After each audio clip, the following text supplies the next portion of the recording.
За искусство судить недопустимо. Художественное высказывание может быть интерпретировано, трактовано различным образом, даже если оно выражено максимально просто и доходчиво. Всегда могут найтись те, кто воспримет его превратно. И если кто-то склонен оскорбиться, то он может оскорбиться совсем на ровном месте. Цели кого-то оскорбить своим стихотворением я не ставил. Возможно, у кого-то была цель оскорбиться, чтобы человек с отличным от их мнением и отличными от их взглядами был незаслуженно наказан. Но так же, как и за искусство, недопустимо судить за мнение, даже если оно высказано публично. Хотя в современной России это, увы, практикуется, поэтому я опасаюсь, при всем уважении к вам, что приговор будет обвинительным, хотя я полностью невиновен. Тут же обращу ваше внимание, что из представленных видеодоказательств следует, что я не призывал не брать повестки, не ставить подписи и так далее. Отмечу также, что все сказанное и прочитанное в ходе чтения лежит исключительно в зоне ответственности сказавшего или прочитавшего. Ведь на маяковских чтениях нет генеральной линии, у чтений нет организаторов. Городской традиции, уходящей корнями в середину прошлого века, они попросту не нужны.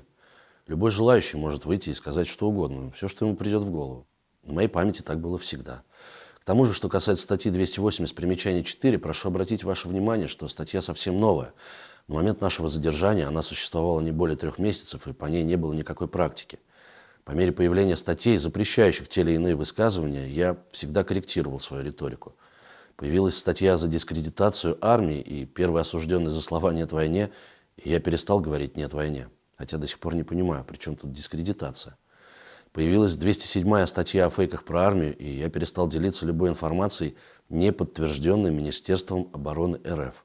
Если я знал, что какие-то вещи, пусть даже сказанные для меня, высказанные публично, могут привести за решетку, я молчал. То есть не молчал. Зная к тому же, как обвинение разбрасывается определениями типа «организованная группа», я, возможно, отошел бы подальше от говорящего подобное. Я бы мучился угрызениями совести, страдал бы от приступов тревоги, но промолчал бы. Я не герой, и садиться в тюрьму за убеждение в мои планы никогда не входило. Я поэт и не вполне эмоционально уравновешенный человек.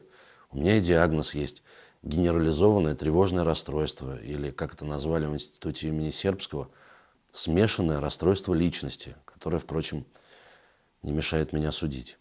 Я хочу попросить вас, если вы не можете по каким бы то ни было причинам вынести оправдательный приговор, хотя я подчеркиваю, я абсолютно невиновен, ограничиться условным сроком. Я опасаюсь, что мое здоровье, ни физическое, ни психическое, не выдержит продолжительного тюремного заключения, а возможность снова угодить за решетку, возможность вынужденного расставания с родными и близкими будет достаточно сдерживающим фактором от любых высказываний на любые острые темы. Убеждения мои при этом не изменятся.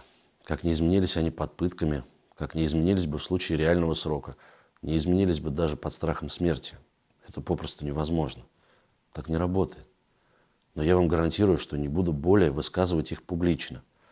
Ваша честь, отпустите меня домой.